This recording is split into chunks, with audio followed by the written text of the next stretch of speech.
invested.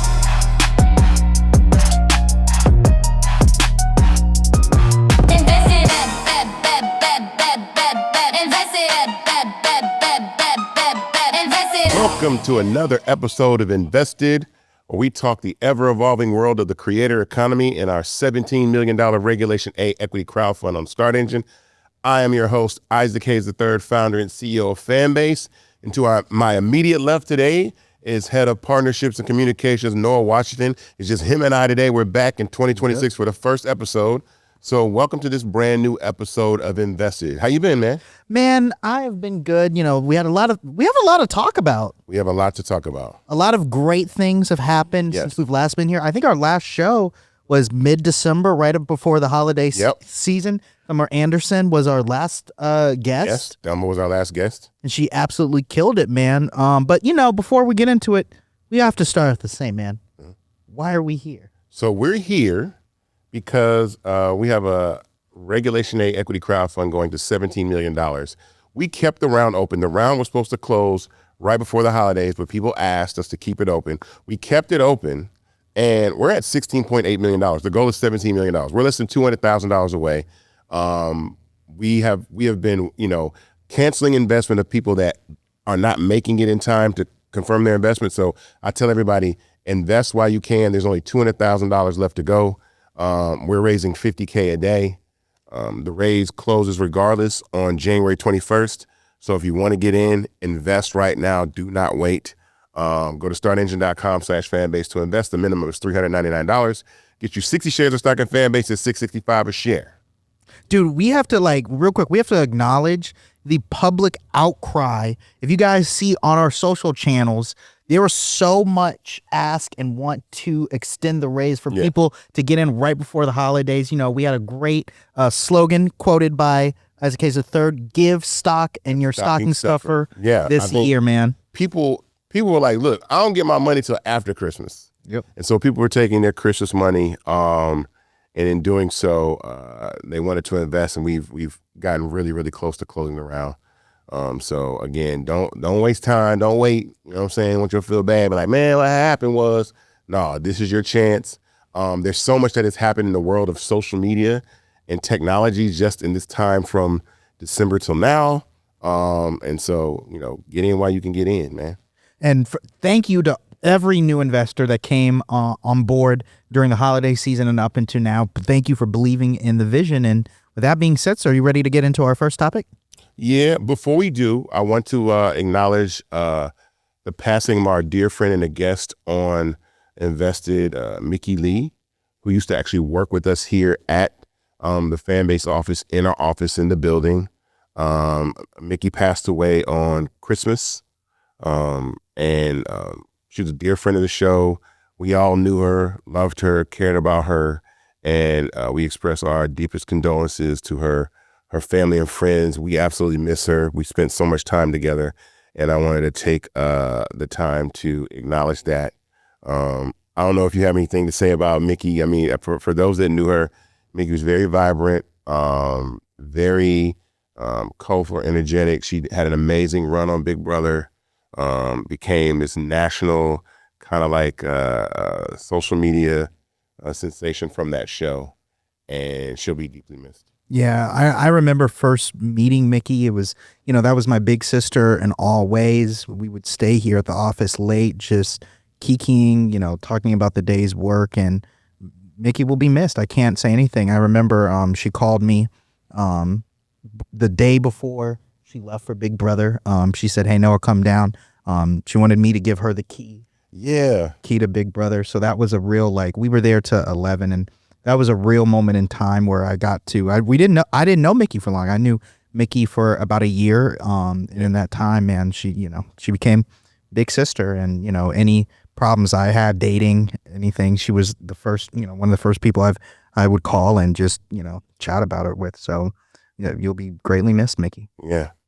So, let's jump into this first subject because the country is going crazy.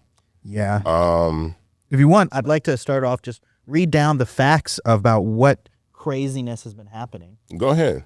So Today, we're going to discuss the Minneapolis shooting and everything that's been happening around ICE. So city leaders are talking about the 20-year-old United States citizen of Somali descent, identified only as, and forgive me on my pronunciation, Mubashir, who was wrongfully detained by the U.S. Immigration and Customs Engagement agents while he was on his lunch break in the Cedar Riverside neighborhood. According to Mubashir, a masked man ran at him at full speed, tackled him, and forced him into a restaurant without identifying himself as law enforcement. Mubashir said he believed he was being assaulted or kidnapped. He reportedly told the agents he was a U.S. citizen and offered to show his passport.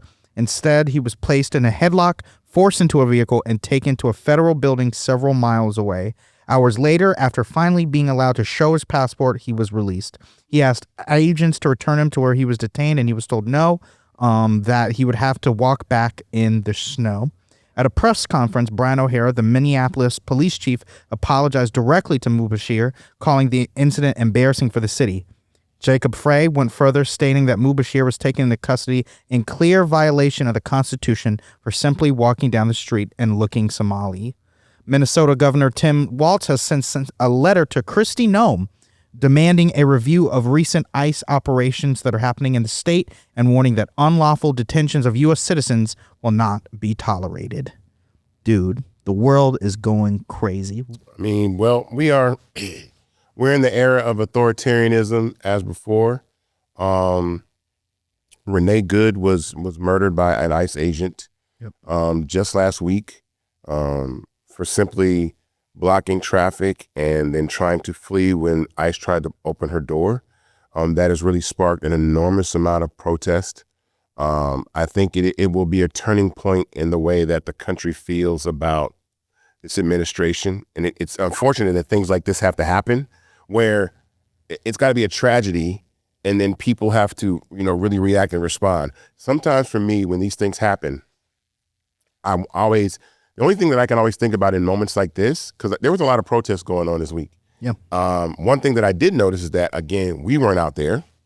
I didn't see a lot of us out there because typically when these things happen to Black people, there's not an enormous amount of protest going on. But she was part of the LGBTQ community, a mother of 3, white woman, young, 35, I think, years old. And she was murdered. You can't shoot people because they're trying to flee in a car. It's been stated multiple times that you can't do that.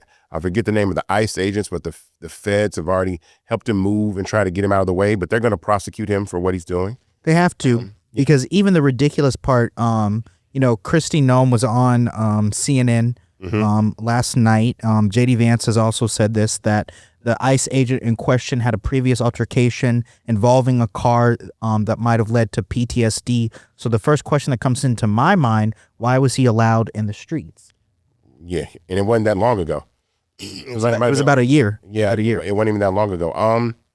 I don't know. Look. This is what people that were talking about, whoever you like, Joe Biden, Kamala Harris, whatever. This is why elections matter, because when I see these massive protests, and I say it all the time, and I don't say this to sound callous, but voting is the protest. The protest for all of this shit is getting your ass up and go voting. And so I posted about that. Like, I think there's like 83 million Americans that could vote that do not vote, with people that have never registered to vote and people that are registered to vote that don't vote. And so the midterms are this year.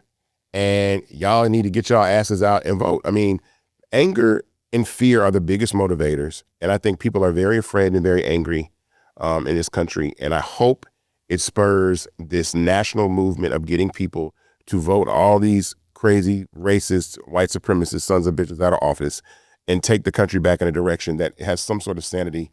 This man is trying to, we didn't even mention Venezuela. Oh man, we didn't even, and like so much shit has happened. We didn't even mention this man went down to Venezuela and took the country over. Man, said it's national security, but then all of a sudden we want their oil. Exxon's running down there to scramble up and grab all their oil and shit. And then you got what's his stupid ass? What's his name getting on there saying that it's America's mandate? Stephen Miller getting on CNN saying it's the right of the Monroe Doctrine gives the United States the right to occupy the Western Hemisphere, including Mexico, Canada, Greenland, Colombia, Venezuela, all that. Document That's all right. made by the United States. Yeah, it's a colonizer. Whenever I say this all the time, whenever white people hear people of color and black people call them colonizers, this is what we're talking about in real time. He's just saying, who says Greenland has the right to that country? Ain't nobody bother Greenland, but now you want to come and take it because you just feel like you have the right to take it. The U.S. ain't never had no issues with Venezuela, but now all of a sudden you got to run down there because they have the largest oil reserves in the country and they sell oil to Russia and China. So again, this is what colonizing looks like, what colonizers do. And so it's all part of this whole, crazy regime that y'all need to get your asses out and vote. I hope it spurs everybody to really get out and vote. There are governor's races this year. There's Senate and House seats that are up this year. And it's time to really shift the power narrative, because if we don't, it's going to be the younger generation is screwed for their entire lifetime. They've already lost about 10 years because of this, but they'll be screwed for their entire lifetime. One of the things I love is, not love, but, one of the things that's been pointed out by the internet is this was predicted.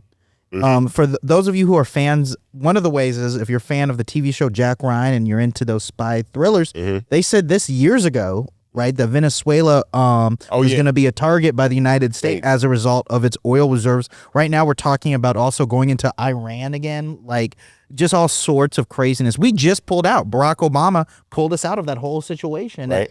And, I think one of the biggest things with this administration is undoing the work that Barack Obama did. They even took down his presidential photo, if you saw, and labeled him as the most controversial president in human history. Just racism. Just plain, blatant racism. And Greenland people think Greenland is not like, Greenland, it's only like 30,000 people that live in Greenland. But the problem with Greenland is if the United States invades Greenland, NATO's out. It means we have no allies. It means any country in the world can now attack the United States of America and no one will help us. And that means attacks will happen on U.S. soil, which hasn't happened since 9/11, and then before that, Pearl Harbor. So we think we as big as bad as we want to, but when you got the Middle East, Russia, China, all at your neck, and then everybody else saying about like, bruh, y'all started this shit, we ain't got nothing to do with it. Y'all think this shit is a game, and you think white supremacy is the way in the move, but it's really not. Y'all need to chill out because you're going to catch an L and it's going to be ugly. I want to just point that out, something you just said. Pearl Harbor was the 40s. Mm-hmm. That's what got us into World War II. I just thought about this, right? That's 60 plus years, approximately 60 years between us being attacked. 9/11 to now, if Trump goes through with this, that's about approximately a little more than 20 years. 25 years. Yeah, so think about how that's half of the time span between. Mm-hmm. Absolute ridiculous. And the way that these wars are getting fought now, they're not, these boys got nukes. They're not playing. They don't give a shit. It's really going to be a problem. Let me ask you a question. Yep.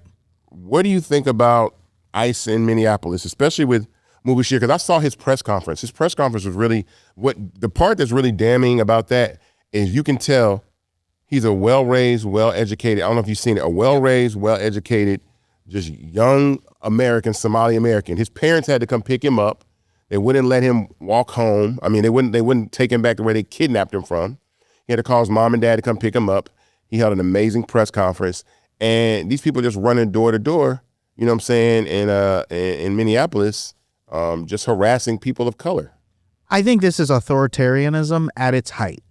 I think this is what, and we often talk about white supremacy and how it shows up in the modern day, but this is quite literally what the Nazis did with the Gestapo back in the 40s when they hunting down the Jewish people and other undesirables that Hitler claimed them to be. I love this saying, right?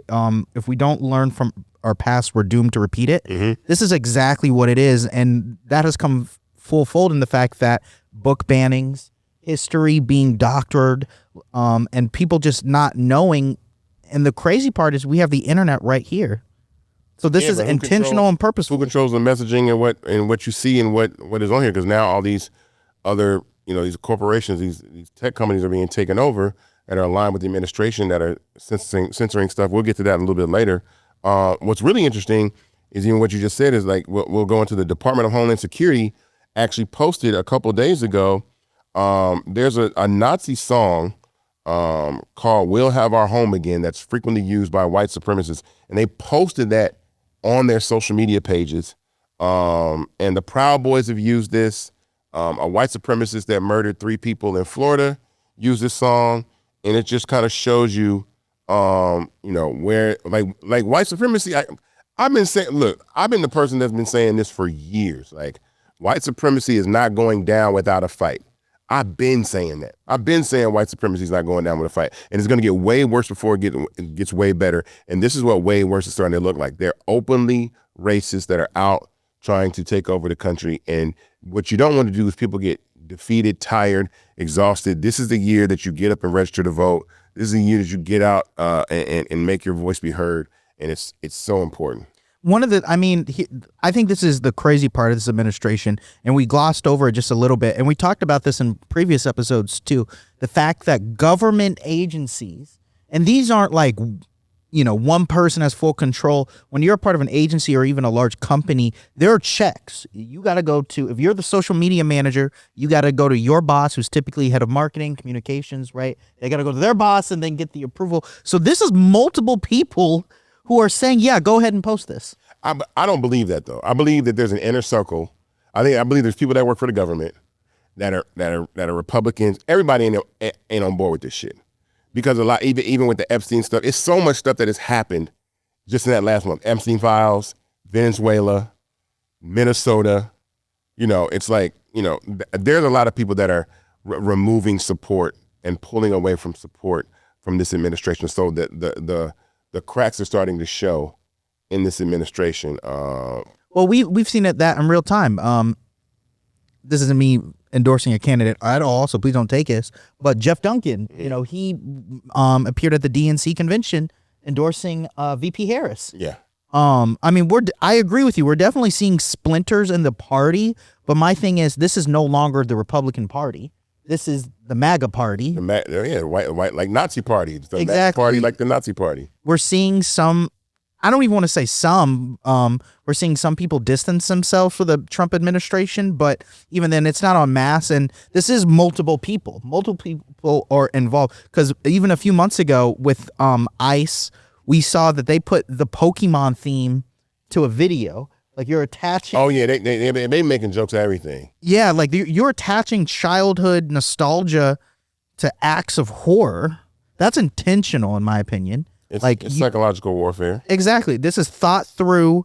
Even that song, but even with that song, so this that I mentioned before, the white supremacist shooter who killed 3 black people in a Family Dollar in 2023 had the lyrics to this song, like it's part of his manifesto. So think about that: a white supremacist mass shooter, right, that killed 3 black people in a Dollar General in 2023 had the same lyrics to this song that was posted on the Department of Homeland Security. So if this is any indication for people to let you know that white supremacists are running this country right now, and that if you whip that shit and you down with that, I like these kind of moments though. This is where it's like, oh, let it be known then, stand on business. This is where you are. Like, you can't hide. This is what you don't get. You're not allowed to do now. You're not allowed to say, I'm voting for the economy or the price of food and this other bullshit while they're going and killing white women in the street, you know what I'm saying, or picking up young black Somali kids and harassing them or trying to take over nations. You see, no, you with all that shit. You're with every single thing that they do. You do not get to pick and choose what parts of an administration or an agenda that you agree with as a Republican and then say, I don't want nothing to do with the rest, because the rest is all you. You represent all of that. You are all of the things that this administration is doing. So if you voted for Donald Trump last year, or whenever it was a year, last year, you're with all this shit. This is all on you. All this blood is on your hands. I don't want to hear no bullshit. This is exactly what it is. Make whatever excuses you can make and tell your friends and family, like, oh, no, I didn't know they were going to start killing people and invading countries and doing all this racist, crazy shit. Nah, you with all that shit. So I want to hear it from the Trump supporters. I don't care if you're a black Trump supporter, a white Trump supporter, whatever it is, kiss my ass you're with all this shit. You don't get to run from none of this bullshit. What over the weekend, Spotify made an announcement that they're no longer running ICE commercials on the platform. Do you think that was a result of the public sentiment, or because you think somewhere some person was like, this is wrong? No, I think it was because of the shooting. You think so? I think it was because of the shooting. Okay, I agree. That's the only reason why. When that kind of stuff, like, you'll lose, again, the power. What's so interesting about this is that people don't realize the power of us, the people. All this is run off money. Every single thing that these people are doing with our government right now is attached to some sort of money. So if people stop using Spotify will get away from this administration. If people stop using TikTok or whatever, well, they own it now, so it doesn't matter. But stop using brands and businesses that support this administration, it's over with, because they painted themselves into a corner. And this is what I mean. All these people that went and sat at the table with him, everybody, all these companies that went and sat at the table with Donald Trump, now you're part of this. You're part of ICE. You're associated with all this. You donated to his inaugural campaign. He done knocked down half the White House. You with all this shit. None of y'all get to run from this. But the people, right, us, the consumers, have a right to abandon all these businesses and industries. And I promise you, they will turn their backs on the administration just as fast as they ran over there and kissed his ass. I think you just spoke to something. This all comes back to the dollar. But what can we, in a content sense, as people, everyday people, do to combat these extremist happenings in the world? Just continue to share content. I love how mainstream media is kind of like, well, legacy media is taking an L. You know what I'm saying? And I think people are sharing, like, I get my news from Roland Martin. I get my news from Joy Reid. I get my news from Aaron Parnas at Midas Touch. Like, I'm trusting these sources that are delivering the messaging and information that I can't trust. I can't trust CBS anymore. You never could trust Fox. You see what Nikki Glaser said at the Golden Globes? No way. She was like, CBS News has now become, this is paraphrasing it, become BS News. Like, yeah, take the C out of that shit. Absolutely. Yeah. I mean, it's listen, we have the power. The people have the power to shut all this shit down. Get your news from trusted sources. That's why I say independent journalism is going to matter. People like Roland Martin, who are ahead of the curve. I see, like I said, shout out to Don Lemon, Joy Reid, Ebro, like everybody that's moving into the lane, right, where we thought people were going, because the institutions are just being contaminated, and you can't trust these people anymore. And it's starting to get to the platforms and stuff like that too. You want to introduce? This is a good time to change the segment, but before we do, tell the folks why we're here. We're here because we are raising $17 million for Fanbase and the Regulation A Equity Crowdfund. We're basically done, but there's enough time for you to invest. Go to startengine.com/fanbase and invest. The race closes when we reach 17 million. We are currently at, when I look on my phone, we are currently at 16,846,000. So it's about 150,000 to go. We've been doing this for quite a while. We had an amazing December. I mean, I think a couple of days, we almost raised like $1 million in a day in December. In a couple of 2 days, like in a 2 or 3 day period, we raised about $2 or $3 million. So it was an amazing December because, the round was closing, but now we left it open for people that wanted to invest. So the minimum is $399, and you can invest in startengine.com. And thank you once again to all the new investors who've come on. Thank you for your belief in Fanbase. There's a lot of cool stuff. Real quick, can we talk a little bit briefly about some of the stuff that we have announced to our investors that's coming this year? Well, shout out. I'm gonna give a shout out to Justin Dawkins. If y'all don't know who Justin Dawkins is, Justin was probably like the first guest. Yeah. Justin was the first guest on Invested. So Justin Dawkins has come in this year on Fanbase to Fanbase as interim COO right here in the office. I think Justin's right across the hall right now. He's here with us. I'm glad to have him a part of the company. Justin's one of the first people that I learned about tech from. Well-versed, well-knowledge, well understood in the tech space. And we'll be working on the algorithm and microdramas and content posting simplification, which I think is coming this week, if I'm not mistaken. Quarter one, baby. Yeah, so we got a lot of Q1 goals. We're going to perfect this product unapologetically. We are going to be the best app for creators and users moving into this new era worldwide. And so we're really excited. That's what this raise is about. That's why this capital is so critical for what we do. And we are a scrappy, determined company that will continue to kick ass. You know, you didn't say, if it's okay with you, you didn't say the one thing that the people have been asking for that we put on the docket for this year. I know what you go ahead and say it. So you guys have spoken and we have listened. This year we are bringing dark mode to the platform. Yeah.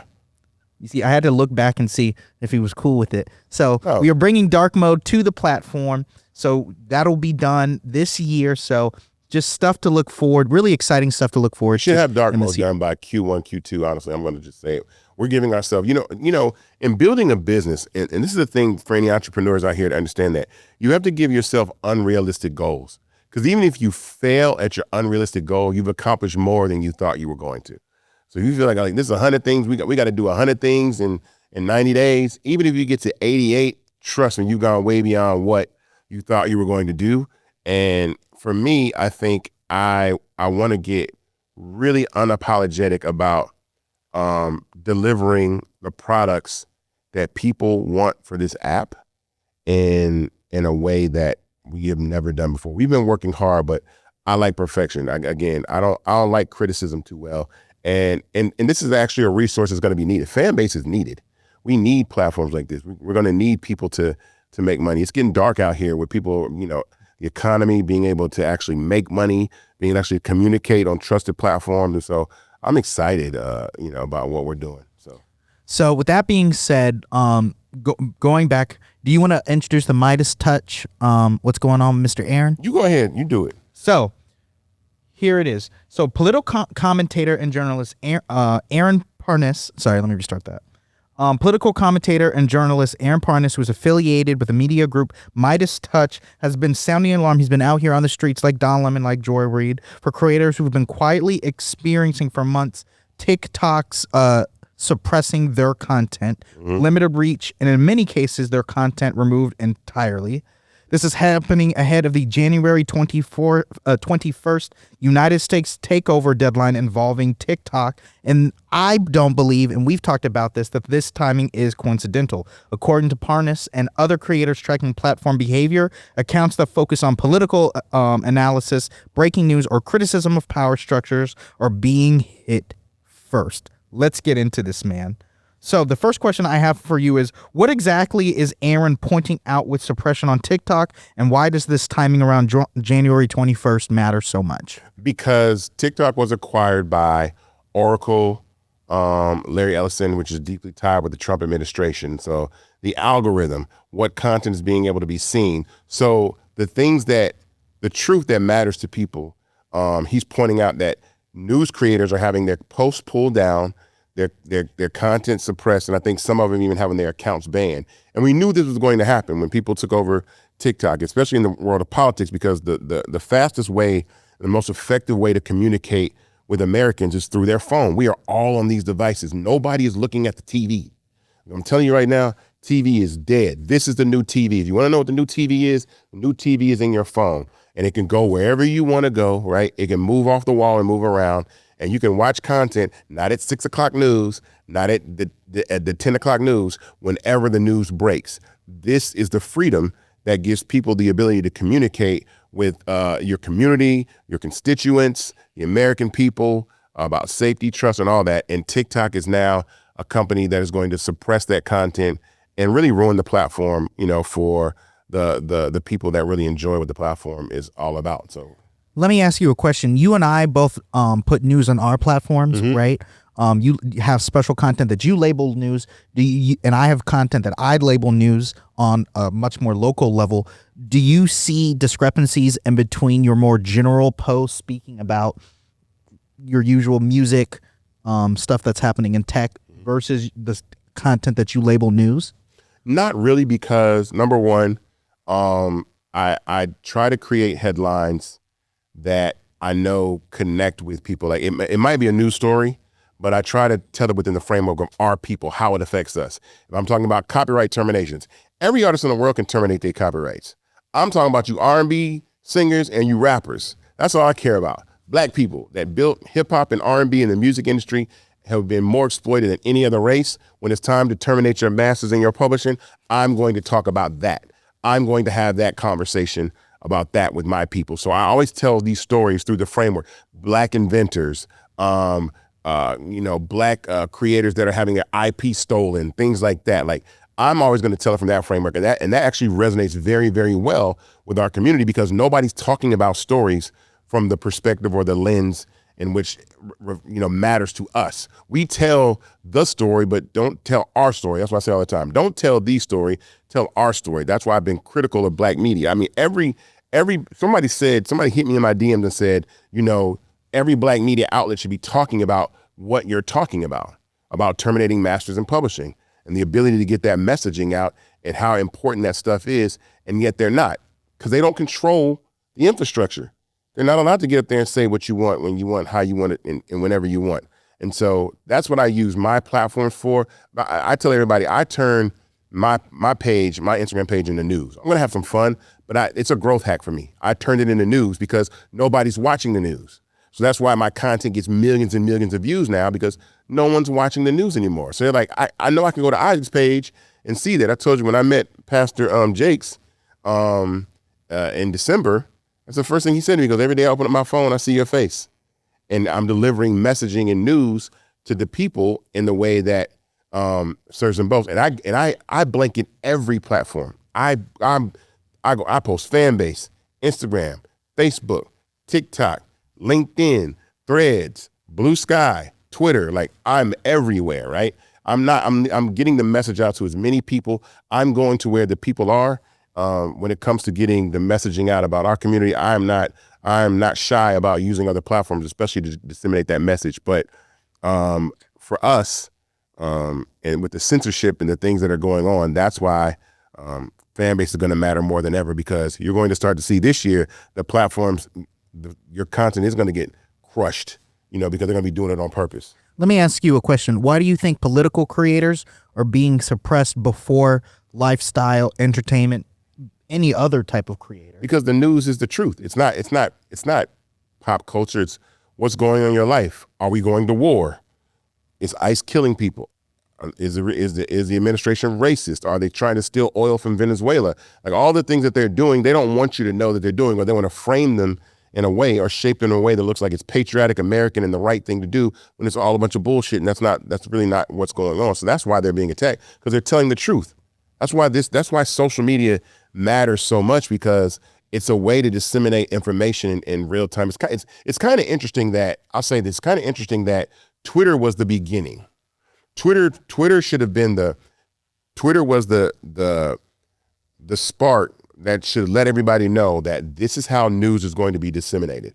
That's when I had the aha moment with Twitter. When Michael Jackson passed in 2009, that's when the light bulb went off in my head, that I will be able to Twitter will be a place where I can go see the news before the news gets to the news station. Citizen journalism. Yes, exactly. And so but it was the only platform to do that. As video gets added to social media, now it turns everybody into a television network with the ability to disseminate that information, not just through links and through text, but now going live or sharing video. And that's going to absolutely matter. Now, you're going to sprinkle entertainment content and on top of that, and fun and sports and all those things. But that is the reason why, the infrastructure of social media and news is so important. So the news guys are going to get attacked, just because they're telling the truth. So when it comes to journalists who have, like a Don Lemon or Joy Reid, who have been on major platforms like CNN and MSNBC, right? When they're told to move to other platforms, do you, with the exception of Fanbase, because it's owned by the people, do you believe that is a real solution, or is it is censorship likely to happen on other platforms, LinkedIn, Facebook, which isn't necessarily 100% in the Donald Trump pocket yet? What's your take? That remains to be seen. But again, if that does start to happen, as soon as you leave the platform, they will abandon all that bullshit. So let's say, like, because YouTube is a fairly impartial platform. There are some things that go on that, like Black creators are over penalized or blocked or banned, but it's pretty fair by just getting that message and information out, and they haven't really been corrupted. So Google is a very, important institution in getting that out. Microsoft, Google, and then Apple. And Apple has been pretty fair about allowing apps to maintain and publish those content. It comes down to that. That's really where the game lies, is where the content is disseminated from these large platforms. That's what matters. The apps, those can all be acquired. A new app can come along and rise. There will be new apps that rise. Fanbase is on the rise. Twitter might go away or whatever. But the infrastructure level of Google and Apple, that's where you really have to keep your eyes on. If those institutions get corrupted, then yes, we have a major problem, because then it's over. It's like, that's the problem. That's the problem, that we build these big, massive corporations that have control of whether or not they will even allow your app to exist, right? So that's another thing, not considering users, but even your app to exist. But again, if that happens, the people have to abandon those platforms like a sinking ship, and they will abandon all that stuff and bring all impartiality back as soon as that happens. What responsibility do platforms have to be transparent when they reduce, reach, or remove content, especially news content? And what does that look like for the future of Fanbase? We've talked a bit about it, but let the people know what the future for news content looks like on Fanbase. Well, we talked about that. Tamisha's going to be, working with us this year. Tamisha, who's been on here a number amount of times, is going to be working with us about getting news out, because I think there needs to be a place where there's dedicated news. There's so much that's happening in the world in real time at all times. You need to just be able to turn on a channel on social and see the news. And especially with algorithms, the news that matters to you are the most relevant news, because everything isn't important to me. There are things that happen in Atlanta, or there's things that happen in Georgia, or there are places that are relevant to my community. If I can deliver that information in real time to people and not have to wait for the 12 o'clock news, the 6 o'clock news, or the 10 o'clock news, or 11 o'clock news to come on, and we do that. And so that's why Fanbase is important, because it serves as a path to disseminate content in real time, especially that reaches people of color and Black people, and then through the many formats that we have. Because again, you got audio, you got live, you got stories, you got photo, you got video, short form, long form. So it's also the way that people like to consume content. And then there's a community environment that allows you to share that content and send that content to friends. And that's how the dissemination dissemination of content really matters. And so that's important for us. So if you're watching this podcast right now, that means you're looking to be entertained or a prospective investor. And just for the people to know, news outreach is a multi-million-dollar, billion-dollar industry. Absolutely. So my next question to you is, what should creators, particularly political creators, be doing right now to make sure that their voice is protected? Well, I posted the amazing piece of content that you shared about migrating your content. Content migration, that is key, because it allows you to pack up all your content and bring it over to Fanbase. So take it from TikTok, bring it to Fanbase. Take it from Instagram and bring it over to Fanbase. And you're putting your content into a platform and environment where we're not censoring people. That's what I talk about. I don't want to silence voices. I want everybody to be heard. I want discourse to happen. I want a conversation to happen. We can agree and disagree, but we don't need to suppress the actual voices that matter, right? Or even the dialogue, period, from people that just don't have a voice. We need people to be able to have these conversations, because most people are just living day to day, dog. They're trying to make money. They're trying to feed their kids. They're trying to stay out of debt. And a lot of times they ain't got time to watch the news, because they're buried in their own problems. And so I'm going to miss 90% of the things that happen if I have to look at a TV screen at a particular time. So if I'm in the middle of my job on lunch, if I can just open up and say, whoa, this happened, this happened, this happened, this happened, then I'm caught up with the world. And I can send that to my friends and my family and communicate with the people that I know. So that's extremely important. I mean, that's what we built the platform, like I said, to be about. This is a creator first platform, but we understand that every single person is a content creator. We're all part of this now.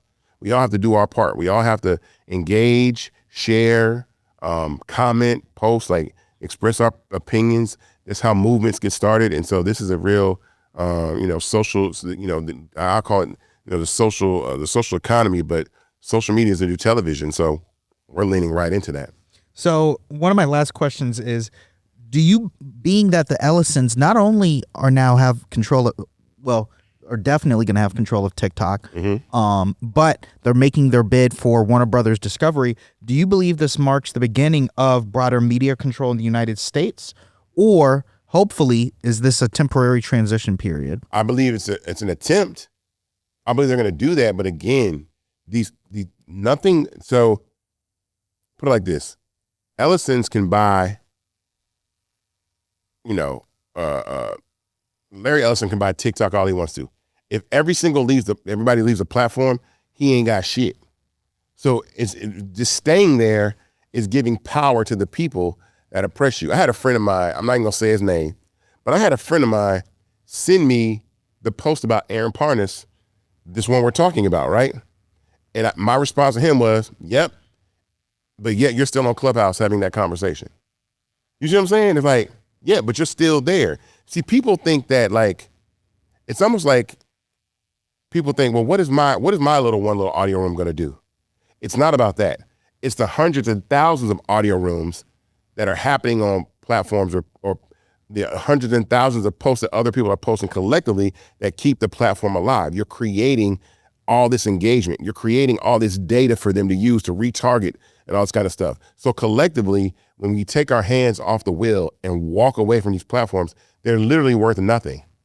That's why the transfer of wealth is so powerful, because that's why I've been telling people to invest.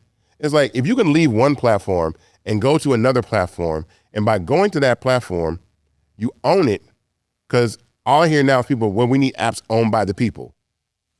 Who did that first? Like, dead ass. Like, I'm hearing white people say this now. We need apps that are owned by the people that have the ability with algorithmic control and all that. I'm like, well, I mean, we've been sitting here, we've been raising money since 2020. Like, we offered this first. Everybody else wasn't on this shit. And now we're on this. Like, this is what we're on. And so, that's what it's about. So as we wrap this segment up, what any lingering thoughts do you have about platform ownership in the age of citizen journalism? I mean, I'm just telling you right now, migrate your content to Fanbase. Yeah, I'm going to shamelessly plug Fanbase, because you can actually, that's something that I filed a patent on. Like, I filed a patent that your content is your content. You should be able to take your posts, your videos, and move them wherever you want to move them. If you don't like the way your content is being treated, or you're being treated on a platform, let me pack my shit up and move it over to somewhere else. And we give you the ability to do that. And so it's in settings. It's something that you can do when you onboard on the app, to immediately move your content by joining the platform. And that's what you should do. So, One more time before we go into our next segment, why are we here? We are closing out our $17 million Regulation A equity crowdfund on Start Engine. You have till we reach $17 million, which is about $150,000 away. Till we close this round. Go to startengine.com/fanbase to invest. I'm really happy. This round has been open for a while, but I know the end of the race swell is about to come too. So I know we'll have people that are wanting to invest and do that. I just said, don't be late. Just don't wait. Invest, because you got to think, put like this, the average investment size is close to $1,000, right? 150 people invest $1,000, $150,000. It's 150 people left. So 150 people, there's a room for 150 people left to invest in Fanbase right now. The other way you can look at this is, if 376 people invested at the minimum, one of our content videos, if everybody who watched a piece of content were to invest, the raise would close. Raise would close. Easily. I mean, we're there. I'm not, if you don't see the smile on my face, we where we need to be. It's an any day now situation. It's an any day now type of thing, but, because we took the holidays off and we're back. But, and from Noah's really great report, this program has a really positive effect on us raising capital. And the Invested podcast has done a really good job of bringing awareness to investing in Fanbase. And so I'm glad we were able to do this. Thank you to Andy, Noah. We put together an amazing program. I still feel like we got the best looking podcast on the internet. I don't know, what I'm saying? These cameras, these microphones, we be looking sexy. Shout out Andy. And be looking fly. Shout out to Andy, getting us looking so fly and turning around amazing content.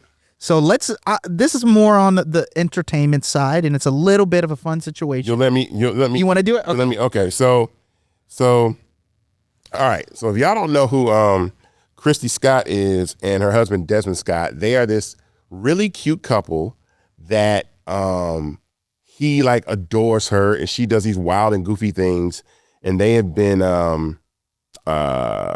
together for almost 12 years. I think they met when they were 14 or so, like that. It was definitely like a high school thing. And she's just now 30. They started dating as teens, married in 2014, and built life in front of millions of people on platforms like TikTok, Instagram, chronicling their family. They became a beloved couple to brands and to millions of people. So on December 30th, Kristy cited alleged infidelity as the reason for the split. Desmond went public on a story and said, and I quote, "I want to begin by apologizing to Kristy, our family, and everyone who has been impacted by the public attention. I know this news has been disappointing for many, and I am truly sorry for the hurt I caused. Kristy, the mother of my children, that always come first. I remain fully committed to being an active, present, and loving parent." He said he faced challenges in the marriage and sincere efforts to work through them. And after that, he made choices he's not proud of. And in one segment, I think he said he wanted to separate, and then she didn't want that. And then he made choices, and then he filed for divorce. So they're filing for divorce.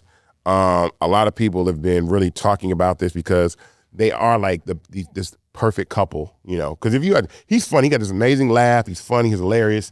They do all kind of stuff. I think I know why she filed for divorce. I'm not, I'm gonna speculate why I think she filed for divorce. Man, I mean, but it's a relationship conversation that needs to happen, because when perfect couples separate, it needs to let everybody know we're all the same. We're all going through the same shit. We're all dealing with the same thing in relationships, whether you're rich or middle class or trying to come up in the world. Relationships are complicated and complex, and money doesn't solve everything. Sometimes it even makes it worse. Listen, she accused him of, cheating. Maybe they made different. But what it definitely is he took responsibility for his actions. Mm-hmm. I kind of hope that, they're able to reconcile for the sake of, their children. Mm-hmm. Because I'm not going to lie to you guys, as a 27-year-old single man, there's pee in this dating pool. So I'm hoping it's like that. I'm hoping they work it out. Listen, I'm going to tell you what I think happened. This is me. This is the OG. I think he got somebody else pregnant.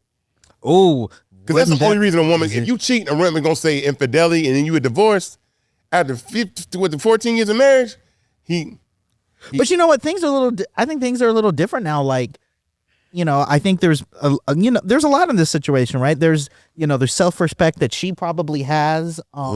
That she's over it. Hey, you want to go out with another woman? All right, you can have that. You just can't have me. And I get that side of it. Yeah, I guess. But I don't see. Here's it. Well, listen, it's hard for people.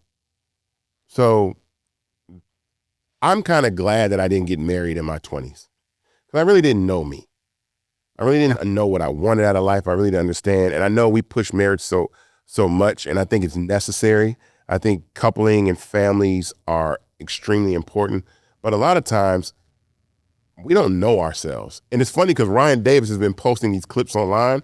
Ryan cold-blooded, because he's posting his comedy special, and he's talking about things in the comedy special, but they're aligning perfectly with videos of them, where it's like the man's just minding his business, and here comes his wife like, I'm not gonna be his piece, but I'm gonna be in his face, or something like whatever. It's a bunch of videos that I've been seeing going around like that, and it's like, do we really know if Desmond was happy?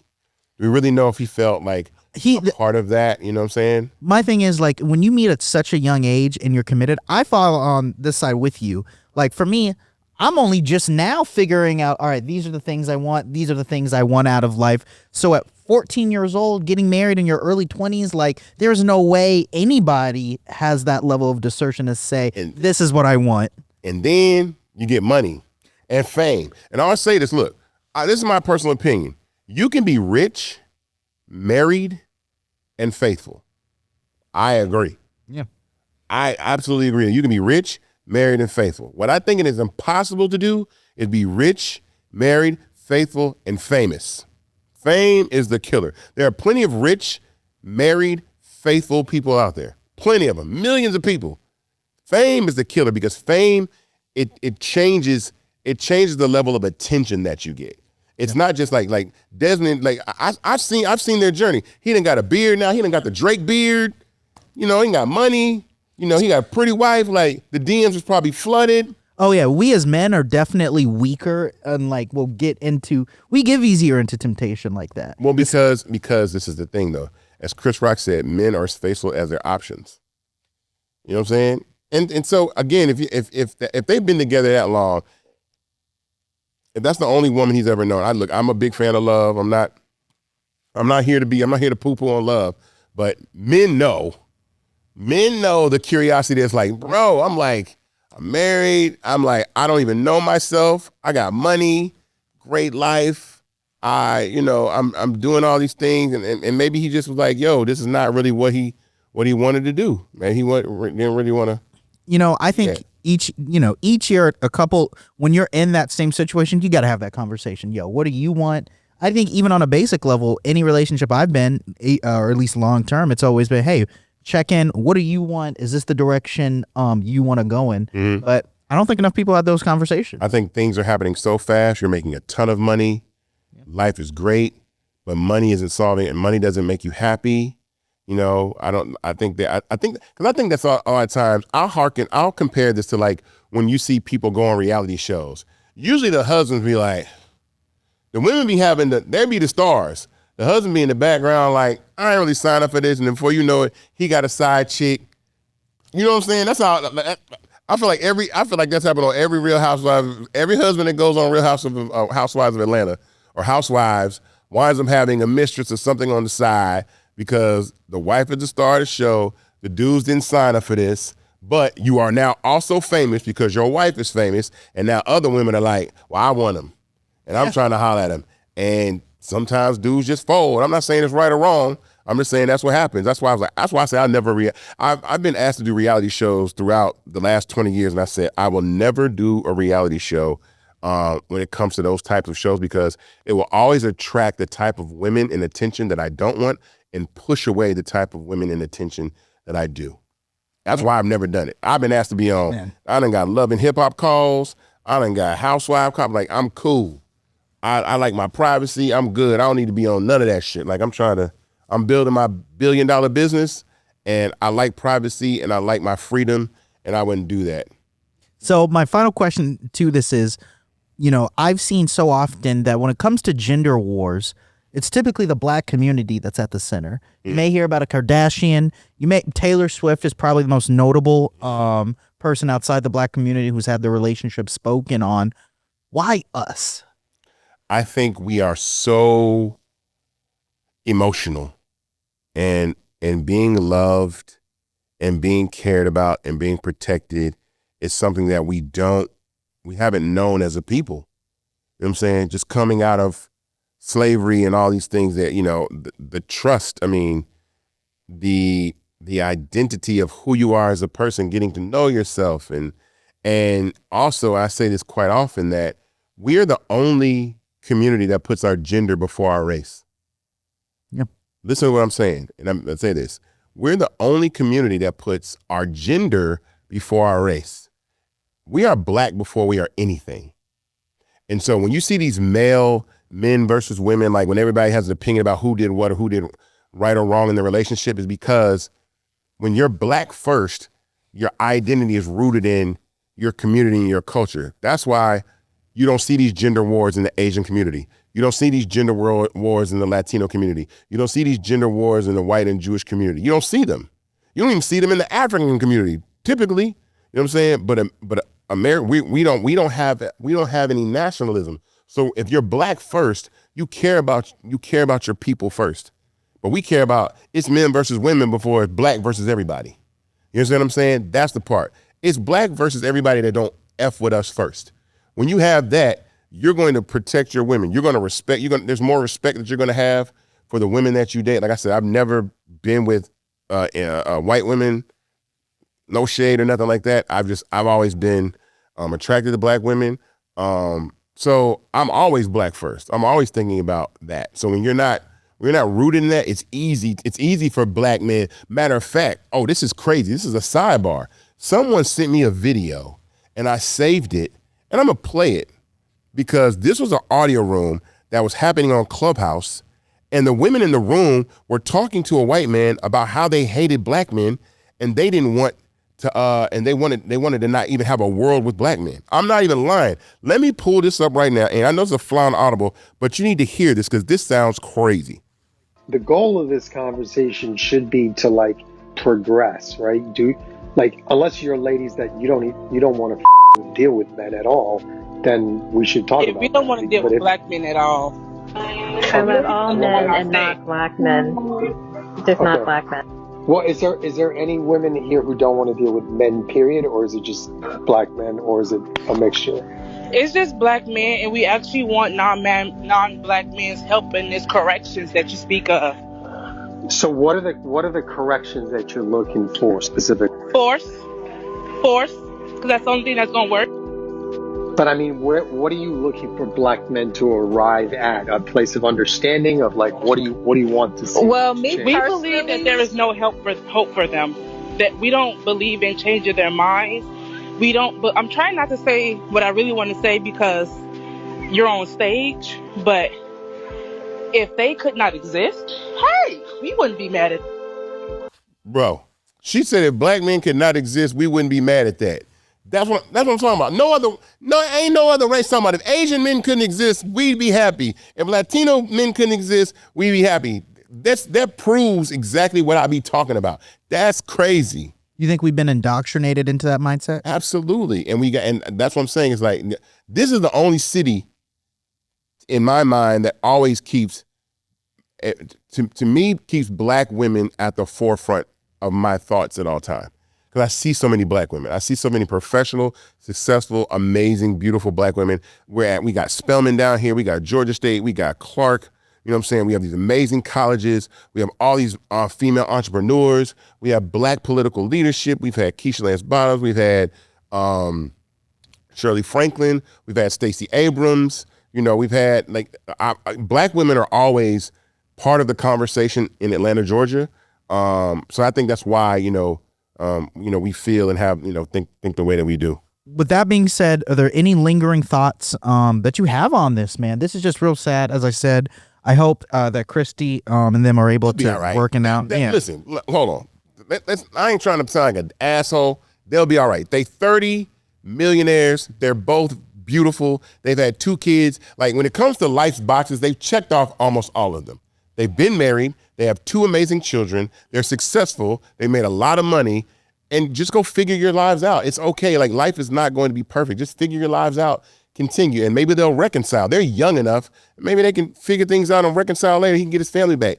Nothing is permanent, dog. You know what I'm saying? Like, trust me. I just think he might have had a little break baby or something and did some shit. And that's it. So he'll be all right. With that said, before we go into the next subject that I'm excited to talk about, tell the people why we're here. Well, we have 150 people left to invest in Fanbase for $1,000. No, we're closing our raise at $17 million. Go to startengine.com/Fanbase to invest and get equity and ownership in Fanbase right now. So I'm excited to talk about this. YouTube social media creator IShowSpeed is currently on a tour of Africa. And I love this because he's the 28-day tour. He is showcasing what Africa really is. And Africa is responding so positively. Before we started airing, I showed Mr. Hayes, a creator by the name of Village Beast, saying to come on out to his part of Africa. I believe it was Ghana.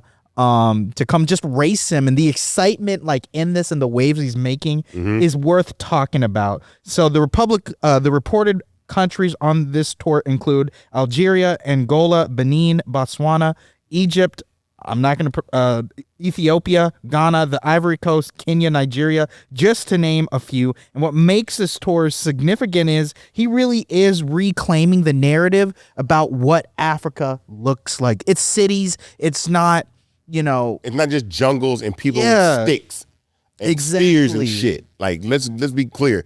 Africa is the end game for the world. It is 70% of the country is under the age of 29 years old. It has all the resources in the world. They have an enormous amount of land that is undeveloped. It is the end game, and they're the only continent on Earth that is reproducing humans at a rate that outpaces extinction. Yep. So I don't know what you're talking about. The end game has always been Africa, right? I mean, 100%. So Speed, what I love about Speed is he's the kind of creator that he's in touch with he's in with the people. There's a difference between Kai and Speed. Kai is something different. Speed is a man of the people. He touches people. He's like, and he's exposing things. He's exposing colonialism and imperialism in ways that he did not even understand. He went to, I can't remember the name of the company. I can't remember the name of the country where they have, what country has all the diamond mines in Africa? Anyway, I want to say Botswana. I think it might be Botswana. He went there and tried to he saw a raw diamond. He's like, can I buy a diamond? And he's like, no, the only people that we can sell diamonds to is the De Beers Company. So the De Beers Company is inside of Africa hoarding all the diamonds, and the people can't even sell their own resources to somebody else that's black without the permission of white people, which is crazy to me. You know what I'm saying? So it was a video clip of him online literally trying to buy a diamond and just say a raw diamond. Like, have you ever seen one? He's like, no. He's like, wait, you can't sell me this diamond? You need permission from who? To the Beers Corporation? He's like, yeah. And it was just like, it blew his mind. But he was going around Africa, and the way that he's being shown love, he's eating the food, he's being shown the culture, the customs, he's being shown the technology, the growth, and it contrasts in comparison to how he was treated when he went to Europe, where they would make monkey noises and throw bananas at his sprinter, and the same thing in Asia where he was disrespected and treated like that. Ooh, it's Speed, and it's like, whatever. And so I love that he's such a young man in his 20s that's showing all of the world the beauty, the love, the culture of Africa in a way, and it's not the propagandized, Africa's just a country with lions, tigers, and people with spears and shit, and it's amazing. I really love what he's doing, and he's not just going to one or two. He ain't going to just Nigeria. He's going to a lot of different. He's going to 20 different countries. Right. That's an intense journey for anybody to take. And just the way, like, if you've seen his content, he's energetic. He's not tired. No. Like, he is really taking it head on. And I just love how he's doing that, because I don't think, tell me if I'm wrong, I've never seen any content creator or really anybody ever do it in the way he's doing it. Well, that's social media. It's the new television. It's you take it with you. You can create content and create, and it's the truth. I like it because, again, people think that Africa, the way that Africa gets shown online, or in those commercials, like adopt a kid. We need to feed a hungry kid from Africa, and I get it. Africa, there's a lot of famine in Africa. We're not gonna discount that, and that also has a lot to do with even some of these countries inside of Africa keeping resources from their own people. It's not like Africa's not guilty of having dictators as well and hoarding resources as well. That's not, all that is possible. But what he's also showing is that it's a vibrant, young, loving culture, and especially how the Western media tries to pit Africa against African Americans. And there are people that do that, consistently try to pit our communities against one another. But he's breaking down that narrative. And the fact that he's young, younger people are seeing this. Young kids. It's not somebody my age. It's 15, 13, 12, 19-year-olds are watching him saying, wow, like, I want to go to Africa. Like, I want to go over there and reconnect with my culture and my people. And I think that's incredible. What do you think the impact this will have on the wider world in a positive, if you believe this is going to be a positive way even? No, I think it will. I think it's already positive. I've been checking in and tapping in on what Speed's been doing. I think it's going to break down narratives that, again, it's demystifying the culture of or the stereotypes of what Black people and African people are about. That's really the thing that I think is cool. It's like it's incredible that we're able to do that, and it's time.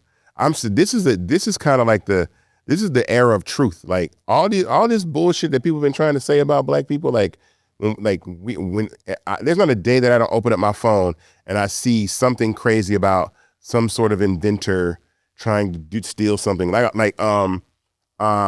oh my God, what's my guy's name that worked with Thomas Edison? Oh my God, I know exactly who you're talking about. Hold on, I had it in my phone, but it was an inventor, and I should know this because I should know this because I'm a black man. Lewis Howard Latimer. Yeah, Lewis Latimer. So Lewis Latimer, the reason why Thomas Edison was credited with a lot of the inventions that he got is because Lewis Latimer was filing patents, and then Thomas Edison was suing him and getting court costs and fees and weighing him down. And then finally he was able to buy the patents for a cheaper amount and then say he was the inventor. Thomas Edison ain't invent shit. Fuck Thomas Edison.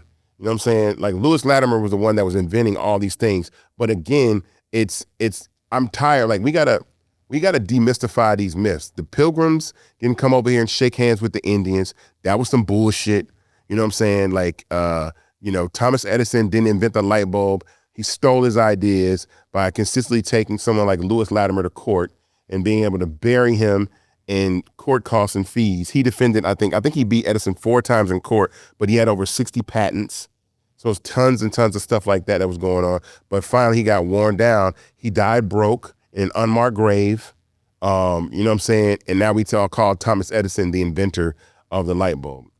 Them eras is over. That's why I say social media is the great equalizer. That's why they want to buy these platforms. They want to shut out the truth from being told. Fan base is necessary. That's why we continue to do what we need to do.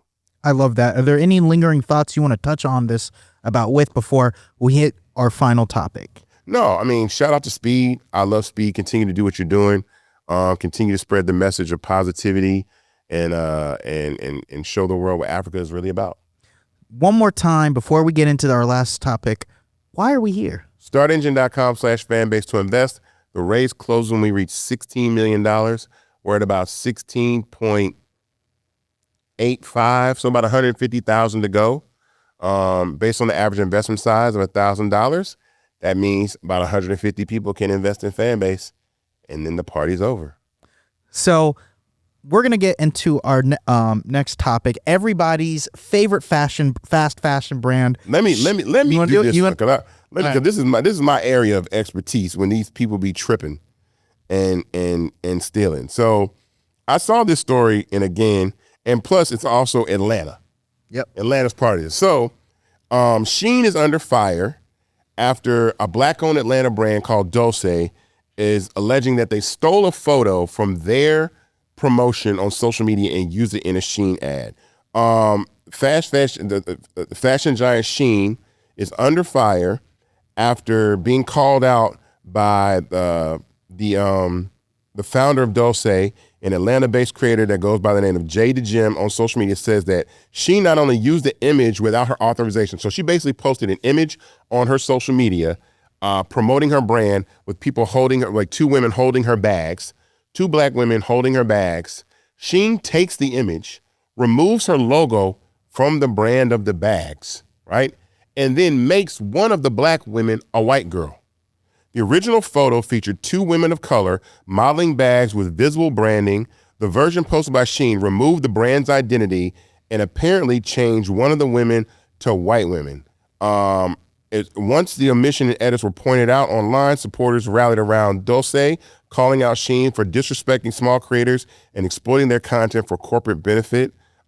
Responses have ranged from Shein to acknowledge and compensate, to taking legal action, which she hasn't been able to do that. But it's an incident that sits with a broader backdrop of the ongoing accusations against Shein and other fast fashion retailers for copying designs and exploiting intellectual property of black people and operating with minimal accountability to the creators and communities who they profit from. Dude, this is like, just to give context to our viewers, right? Shein will trick you out of that dollar for sure. For sure. I have a bunch of friends in the fashion industry, and it's not unusual for Shein to make small deals with micro brands and designers to produce their items, but they're making pennies on the dollar for the work that they do. And it's even sad because Shein will even replicate higher end brands, right? Just to get that dollar. So I'm gonna say this now, Shein, you're crooks. Hey, that's what it is. But my question is, how can we help uplift black designers and black brands? I mean, we have to continue. We have to start shopping with our own. We have $1.8 million annually worth of $1 trillion worth of spending power, and we could direct it towards brands like Dulce and other brands like Telfair and brands that we make popular. Because again, we'll run to these other places and give them all of our money, and we'll go to Shein. And that's what I'm saying. It's like we need a black version of everything. Like I built Fanbase to be an alternative, a black-owned version of the social media ownership through the lens, social media through the ownership, through the lens of black ownership. We need a black everything. We need a black Shein. We need a black Sally Beauty Supply and Ulta and Sephora. We need black everything. We need black mechanics. We need black car dealership owners. We need black everything. And I think we need to start being about our own shit in this new era, because the technology is there to bring us all together. There's enough there that we can send out links and support and pull one another together and really shop and promote and build businesses together. And this is the time that we got to do this shit. It's like it can't go no other way. And you got to do it every day. Like one of the things I do, and I'm ashamed I didn't do it today, but every episode I actually wear a piece of black-owned clothing. Yeah. The other side is we can't ask. The hookup's good. But we got to start paying for what we got to show up with our dollars. Yeah, we got to show up with our dollars. Everything can't be the homeboy hookup, the restaurant in your town. You know what I'm saying? All the service or whatever. Nah, man, you about to go spend all this money at these other folks' restaurants and pay them. We need our own everything. That's why I get so big on Atlanta, because Atlanta has a lot of our own everything. We've created our own industries, and politics really help with that. And the fact that this is an Atlanta brand, a black woman having her IP stolen once again by some folks that are non-black, and then whitewashing it to put a white girl in the photo, and it's her shit. It's wild, but again, it's just like, let's abandon that. Like, okay, cool, and I get it. Shein makes really, really cheap clothes. Fine, cool. But we spend money on a whole bunch of other bullshit like that we'll spend full price on Gucci, Louis, Prada, all that other stuff, but we need to be able to support our own brands, because that's how you take a brand.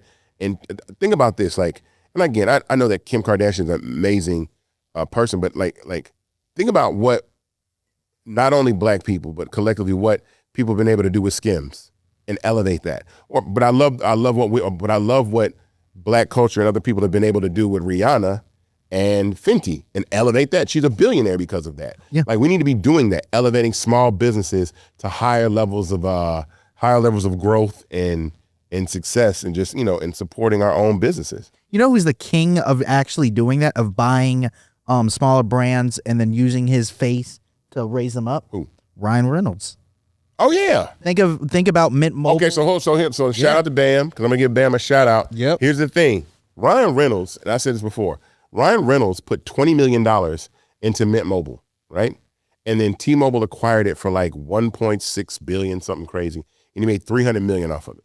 The difference between Ryan Reynolds and somebody black that's similar to Ryan Reynolds, the black person that Bam goes to, because Bam has Culture Wireless and says, hey, you could do the same thing and do that. Number one, we won't invest. We want equity for free. We won't invest, right? Then we'll barely use the product. You understand what I'm saying? Yep. And so that's what I mean by Ryan Reynolds is leveraging his brand to create wealth for other white people, including himself. You and I are both owners in Culture Wireless. Yeah, I'm invested in Culture Wireless. And I agree with you. We have to replicate that across, not just... Across sectors. It's across sectors, yeah. It can't just be music. It can't be music, and it can't just be food. One of the things I want to touch on with Dulce is, not only did they take her product, right, but the imagery itself, that's content. Yeah. So my question is, how can we protect ourselves from incidences from big brands such as Shein? I don't think you can protect yourself. I think when creators, the internet is a wide space, and everybody's eyeballs are out there. So somebody saw this and was like, yo, Shein using your shit. That's probably how, she probably didn't see it. Somebody probably sent it to her like, ain't this you? Yep. So we got to start letting people know, what's going on. Because I get DMs like sometimes about that sometimes when somebody's taking my content or whatever and say, oh, they're using your content. And what we also have to start to do too is this. Hold on, we got to start doing this too. We got to start giving credit.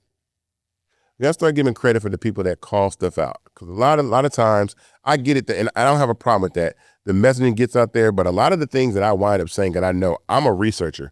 I'll do the story, discover the story. I never heard anybody in my life talk about Jerry Lawson being the inventor of video game cartridge. Now all of a sudden I'm seeing people talk about Jerry Lawson and the inventor of the video game cartridge, and now we're talking about black inventors and all this kind of stuff, and I get it. I shout out everybody that does that. It's great that the messaging is get out, but also highlight the people that originate these messages. Aaron Parnas is the one that's calling out the BS on TikTok. We credit Aaron Parnas for doing that. But if it's a story that I find myself and I research on, then I'm going to, do that as well. But we got to start sharing the information and letting people know where they can go. Like, who's the person that delivered? Who's the person that talked about this? Like, I love like a lot of these are. I love a lot of the things that Deontay Kyle says, because I know they're original thoughts that come from him, and he be dropping gems. And so I like watching Grits and Eggs, because I get to hear some real authentic stuff that I know. Even him being right out of Atlanta, we get to hear. So shout out to him and Grits and Eggs. I love this quote that ties right back to it. And I forget the guest name on Brandon Butler's Butter ATL's Butternomics podcast. Mm-hmm. And he said this, and it was so great, right? Atlanta is the only city that does not gatekeep. Yeah, he was talking about that. Yep. Like, New York is different. He's like, in Atlanta, we sharing from it. But so funny though, people will come to Atlanta and say we gatekeeping. I don't believe that to be, like, I'm 27, mm-hmm. right? We had a mutual person, Eric Gordon, introduced me to you. And that went down like, that wouldn't have happened if he hadn't brought me into your space. Correct. Right? Like, to me, Atlanta's the perfect at 27, I couldn't have done all the things I've done in Atlanta in New York. No. Or in LA. Like, no. That would have been nearly impossible. might still be an intern at this point, doing some of the things. Absolutely. So Atlanta does not gatekeep. We share information. I always like connecting people. I was like, I need to introduce you to so-and-so. Yeah. Take it away, fellas. I'll put a group text together, run it. Like, people, like so many people, when I started talking about copyright termination, I'm not going to tell you the number of multi-Grammy, multi-platinum, iconic artists, songwriters, producers that quietly hit me in the DM to say, hey man, do you know how to do? I was like, yeah, here. This is the person that did it. Talk to Liz. She's the one that did it. Go take care of it. And I'm not going to hide that information from our people, because it's billions and trillions of dollars of value that's going to return to the Black community. 100%.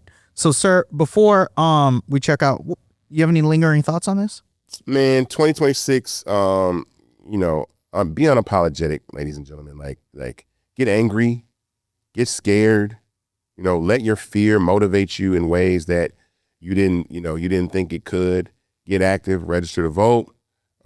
Don't take no bullshit. Record everything, about your community. Stand firm in your beliefs and lean into your Blackness. Don't be ashamed of it, afraid of it. And it's also time we start calling out the clowns who are leveraging their Blackness to help the opposition. The first person that comes to mind, which I don't know what he did, but he's back in the news, is Stephen A. Smith again, doing some dumb shit. I saw that. I think he was talking about Minnesota and kind of siding with the law enforcement in Minnesota. And then he had something to say about Joy Reid. And I'm like, we got to start, like, again, free speech is all free speech, but we can let our voices be heard in the opposite direction too, because if enough people say Stephen A. Smith got to go and stop watching his programming, they'll cut his black ass off too. That's the thing that Stephen A. Smith, he got to stop doing. Stephen A. Smith has to stop acting like he's not standing on the shoulders of white supremacy to have his message. His show on SiriusXM, his relationship with ESPN. Don't act like you a black guy that worked your way up through black structures and built your own black empire like you a Tyler Perry or somebody. You're not that, right? You built your brand. White people gave you their platform to talk to the world and the community, and now you get in this position, and now you shit on black people. Shame on you. That's some clown shit. Dude, yeah, sorry. Stephen A. Smith, come on, man. I love the Philadelphia Tribune version of him, but he a clown now. Man. Just a clown. That's what he talking about. Yeah, man. So one last time, before we get out of here, why are we here? This raise closes when we reach $17 million. We're at $16.85 million raised. That's a small amount of people that are left to invest in Fanbase. Go to startengine.com/fanbase to invest. The raise closes when we reach that goal, or January 21st, regardless. That's right around the corner, like less than 9 days. Again, we've been raising a consistent amount of capital every single day. Tap in, invest. So many things coming in 2026. Shout out to Ty and Keisha. We got micro dramas coming that we're talking about. I'm working on the Alabama Brawl documentary coming to Fanbase. I actually met with the guy that directed that. I didn't know he actually did the Lake Lanier movie and the Lake Lanier documentary as well. So the same guy that did those two, the Lake Lanier movie and the Lake Lanier documentary, did the Alabama Brawl documentary. So it's the same guy. I want to shout him. We spoke about bringing that documentary to Fanbase. I love it. Yeah. Thank you, guys. You want to do the sign off or am I doing it? I'll do it. Cool. Catch us next week on another episode of Invested, and we'll see you next week. Later.